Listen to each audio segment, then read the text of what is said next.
आज जो है ना, हम बातें करेंगे झारखंड में जो हो रही है कुछ आंदोलन उसके बारे में। साथियों, आपको पता होगा विगत जो है ना कुछ दिनों से झारखंड में एक भूचाल सी आ गई है, और इसको हम लोग जो है ना बहुत ही गंभीरतापूर्वक लेने की आवश्यकता है झारखंड सरकार को।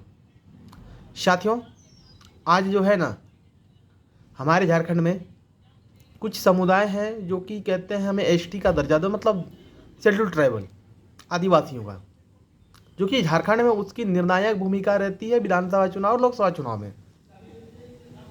तो इसका कहीं मतलब ये तो नहीं ना है कि हम वोट देते हैं तो मेरे हिसाब से आरक्षण होगा, डिसाइड होगा। जो लोग थोड़ा सा पिछड़े हुए हैं उसको रिजर्वेशन की अनुमति है या इसको रिजर्वेशन मिलनी चाहिए, लेकिन दूसरी ओर जो लोग थोड़ी सी समृद्ध है तो उसको रिजर्वेशन की अनुमति नहीं मिलनी चाहिए या थोड़ी सी कम मिलनी चाहिए। क्योंकि हम हमारी गवर्नमेंट का ये लक्ष्य होना चाहिए कि लोगों को, जहाँ पिछड़े हुए लोग हैं उसको थोड़ा ऊपर किया जाए। आज इसी का फ़ायदा उठा करके, आज इसी का बेनिफिट उठा करके बहुत सारे समुदायों, बहुत सारे रिलीजन वालों ने आदिवासियों का धर्म परिवर्तन कराया।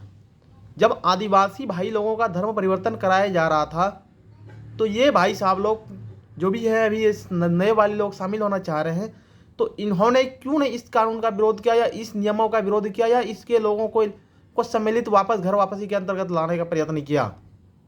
प्रश्न ये बनता है, जब किसी भी प्रकार का रिलीजन चेंजिंग का मामला आता है तो ये लोग क्यों नहीं उसकी अस्मिताओं के ऊपर बातें करते हैं। केवल राजनीतिक फायदे या आरक्षण के लाभ को लेकर के ये जो है ना समाज की परिकल्पनाओं नहीं कर सकते, मतलब देश की परिकल्पनाओं नहीं हो सकती है। जहाँ जहाँ आपकी आबादी रहेगी तो क्या करोगे आप, मतलब ये तो वही ना हुआ जो कि दूसरे वाले करते हैं, हम आप आबादी बढ़ाएंगे और अपने हिसाब से हिस्सा लेंगे। तो फिर तुम में, आप में और इसमें क्या अंतर हो जाएगा। जिस प्रकार के संविधान के दायरे के अंतर्गत हर कार्य होनी चाहिए, अच्छी बातें हैं, लेकिन रेल रोकना, सरकारी संपत्ति का नुकसान पहुंचाना, सड़क जाम करना, ये कहाँ की मर्यादित है। यदि इस प्रकार के कार्य हो रहा है तो ये कहीं ना कहीं निंदनीय है। साथियों, मैंने पहले ही बताया, मैं किसी भी जाति का नाम लेता ही नहीं हूँ। जिस प्रकार से आपके अभी यहाँ आंदोलन चल रहा है ये कतई गलत है और सच में गलत है। जब, और मैं कहता हूँ आदिवासी भाइयों की स्थिति अभी थोड़ी सी दयनीय है, उसको और रिजर्वेशन की रिक्वायरमेंट है, उसको और ज़्यादा बूस्टअप की ज़रूरत है, ताकि वो जो है ना अपने अस्मिताओं के ऊपर अच्छे से आ जाए। और अभी जो नए वाले लोग शामिल होना चाह रहे हो या हो रहे हैं, इनकी स्थिति झारखंड में और जहाँ भी ये लोग अच्छे भूमिका में रहते हैं, ये लोग व्यापारी वर्ग से आते हैं, ये लोग अच्छे कार्य कर भी सकते हैं, लेकिन जिसकी आबादी अभी कम है, जिसकी आबादी जो अभी नहीं हो पा रहे हैं, शेड्यूल ट्राइब वाले भाई साहब लोग, इनको थोड़ी सा और बूस्टअप होने की ज़रूरत है, इनको और रिजर्वेशन देने की ज़रूरत है, उनको और थोड़ी सी अलग फैसिलिटी देने की ज़रूरत है, अलग एक्स्ट्रा फैसिलिटी देने की ज़रूरत है। क्योंकि अगर नहीं दिया जाएगा तो झारखंड की अस्मिताओं जो है ना समाप्त हो जाएगी। आज कह रहा है कि हम आदिवासी और ईसाई जो है ना हम लोग बैठ के डिसाइड करेंगे, मतलब यार आदिवासियों की अस्मिता जो है ना हजारों वर्षों की पुरानी है, और ये ईसाई वाले भाई साहब लोग कहेंगे 200 साल 400 साल वाले आकर के ये कहेंगे हम बैठ कर डिसाइड करेंगे। ये कहाँ का रीजन है। वास्तव में आज बताएं आपको कि रिलीजन चेंजिंग नहीं हो रहा है, वास्तव में वोटिंग चेंजिंग हो रहा है। एक तरफ हमारे नेता है बाबूलाल मरांडी जी, अर्जुन मुंडा जी, दूसरे तरफ आपके नेता है हेमंत सोरेन जी। एक तरफ भाई साहब कहते हैं कि सरना धर्म कोड आना चाहिए, दूसरे वाले कहते हैं नहीं आना चाहिए, ये उसके ऊपर विचार होनी चाहिए। तो ये केवल दो व्यक्ति की सोच के ऊपर डिपेंडेंट करता है कि अस्मिताएं कहाँ जा रही है। हमारा झारखंड बदलने की रिक्वायरमेंट है, वरना झारखंड की अस्मिताओं को समाप्त कर देंगे ये लोग वोट के लालच में। मैं आपको बहुत पहले से ही बता रहा हूँ कि ये वास्तव में रिलीजन चेंजिंग है ही नहीं। आंध्र प्रदेश में जगन मोहन रेड्डी जी की सरकार में जिस प्रकार से कि धर्म परिवर्तन हुआ, जिस प्रकार से कि लोगों को परिवर्तन किया गया, आज भी पंजाब में यही कार्यक्रम चला जा रहा है, महाराष्ट्र में चला जा रहा है, मध्य प्रदेश में चला जा रहा है, छत्तीसगढ़ के कोरबा सुकमा जिला के अंतर्गत जिस प्रकार से चला जा रहा है। और ये केवल धर्म परिवर्तन ही नहीं करा रहे भाई, ये लोग माओवादी के ऊपर, मतलब नक्सलवादी के ऊपर भी अपना अस्मिताएं बनाए हुए रखे हुए हैं। ऐसा नहीं है कि केवल धर्म परिवर्तन करा रहे, लोगों को विचारधाराओं के साथ जोड़ रहे, नहीं, देश विरोधी गतिविधियों में भी लोगों को शामिल कर रहे हैं। ये इसलिए मैं इस मुद्दे के ऊपर जो बहुत ज़्यादा प्रखर होकर के बातें करने जा रहा हूँ। आज मिजोरम की स्थिति बदल गई है। आज मणिपुर जो क्यों जल रहा है, आप कभी इसके ऊपर स्टडी किए हैं? एक बार देखिएगा, आपके आंखों में जो है ना आंसू आ जाएंगे, रोना आ जाएगा। आज नागालैंड की स्थिति जो है ना बहुत ही बदतर हो चुकी है। और भी जो हमारे नॉर्थ ईस्ट वाले राज्य हैं, बहुत सारे प्रॉब्लम क्रिएट हो रहा है। असम में भी जो है ना इनकी आबादी कम नहीं है, इस प्रकार से जो है ना प्रॉब्लम क्रिएटिंग हो रहा है। तो हमारी सरकार को चाहिए इन दोनों के बीच का जो है एक कुछ समाधान निकाला जाए, जिससे कि आदिवासी की अस्मिताओं के ऊपर जो है ना प्रश्न क्रिएट ना हो। आदिवासी की अस्मिता यदि इसको आरक्षण में अगर शामिल कर लिया जाए तो ये डायरेक्ट आदिवासी की अस्मिताओं के ऊपर प्रश्न क्रिएट होगा। उनकी हिस्साओं का जो रिजर्वेशन होगा ये इनको मिलने लगेगा, कहीं ना कहीं डिस्टर्ब होगा। इसलिए आज हमें झारखंड में या और कहीं भी आदिवासी की अस्मिताओं को बचाने की रिक्वायरमेंट है, क्योंकि ये वही प्राकृतिक पुजारक हैं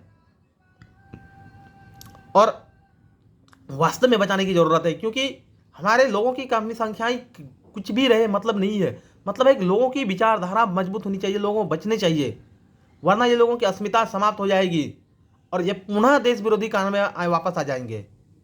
क्योंकि जब तक इस प्रकार से प्रॉब्लम क्रिएट होता रहेगा तो शायद नहीं लगता कि बदलाव और विकास की नई नई परिभाषाएं लिखी जाएगी।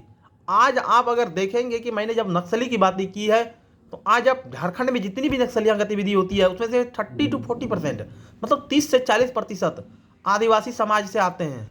आखिर क्यों? कहना चाहिए कि नक्सलवादी गलत है, लेकिन क्यों, क्या रीजन है कि हमारे लोगों को नक्सलवादी की ओर धकेला जा रहा है? कि इनके ऊपर जो है ना हमारी सरकार को गहन विचार की आवश्यकता है।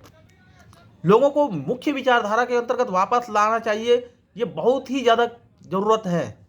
साथियों, जिस प्रकार से आपको पता होगा दुमका के कुछ क्षेत्र, पाकुड़ के कुछ क्षेत्र, साहेबगंज के कुछ क्षेत्र, गोड्डा के कुछ क्षेत्र, जैसे सुंदर पहाड़ी वाला क्षेत्र, इन सब क्षेत्र में नक्सली गतिविधियाँ थी, जो कि अभी बहुत कम हुआ है। और कम हुआ है तो इसके लिए जो है ना सरकार को धन्यवाद के पात्र है ही, लेकिन उनकी रोजगार की व्यवस्था भी करनी ये इनकी जिम्मेदारियां हैं।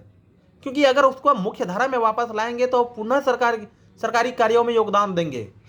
अगर ये मुख्य धारा से बिछड़ जाएंगे या बिगड़ जाएंगे, ये पुनः सरकारी संपत्तियों का ही नुकसान करेंगे, सरकारी लोगों का ही नुकसान करेंगे, हमारे लोगों का नुकसान करेंगे। इसलिए ये कार्य उसको कतई नहीं जाने देना चाहिए, क्योंकि हमें लोगों को मुख्य धारा में वापस लाना है। इस कार्य के लिए हमें काम करना है। छत्तीसगढ़ में आज भी कुछ ऐसे क्षेत्र हैं, जैसे सुकमा का कुछ क्षेत्र, दंतेवाड़ा का कुछ क्षेत्र, जहाँ नक्सली गतिविधियाँ आज भी पनपती है। आखिर क्यों पनपती है? इसके ऊपर सरकार को गहन विचार की आवश्यकताएं है। इसके ऊपर हमारे जवानों को भी रिक्वायरमेंट की जरूरत है। इसके ऊपर जो है ना बहुत सारी स्कूल्स खोलने की रिक्वायरमेंट है। इसका मतलब ये नहीं कि हम नक्सलियों को जो है ना सरेंडर नहीं कराया और उसके ऊपर डिस्टर्बेंस ना क्रिएट करें, नहीं। इसके लोगों को जो है ना अपने वापस नहीं लाए, ऐसे नहीं है, उसको मौका दिया जाना चाहिए। लेकिन जो नहीं आ रहा है उसको तो अपना हिसाब किया जाना चाहिए। ऐसा नहीं है कि छोड़ दिया जाना चाहिए या मानववादी होते, नहीं।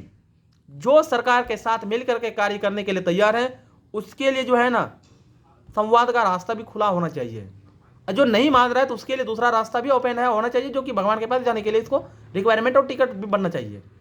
साथियों, मेरा मुख्य मुद्दा है, मुख्य कारण है मैं आज क्यों आया हूँ।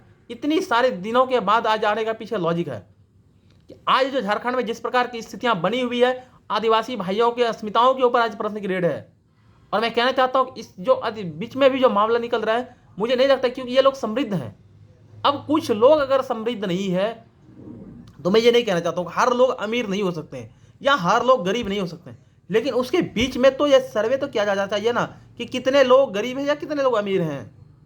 इसके आधार पर निर्णय लेना चाहिए सरकार को, वरना ये हमारी जो है ना समस्याएं बहुत ही बड़ी हो जाएगी, जिससे कि बहुत बड़ी प्रॉब्लम क्रिएटिंग होते रहेगा और समय समय पर ये जो है ना बम के तरफ फूटते रहेंगे और हमारे समाज को, हमारे देश को, हमारे लोगों को कलंकित करते रहेंगे।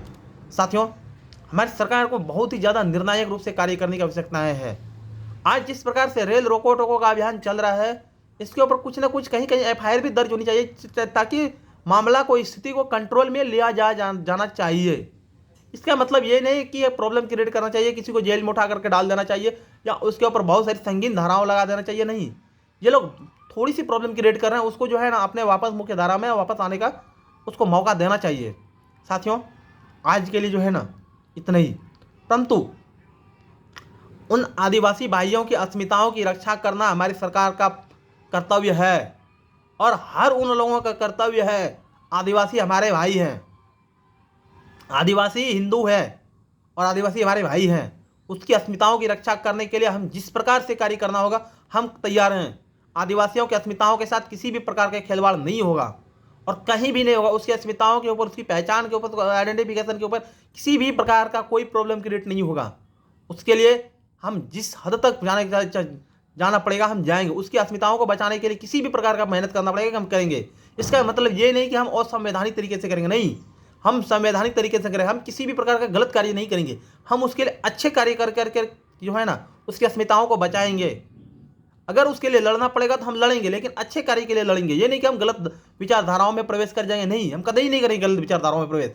हम लोगों की अस्मिताओं के लिए लड़ेंगे और लड़ते रहेंगे, लेकिन अच्छी विचारधाराओं के साथ लड़ेंगे।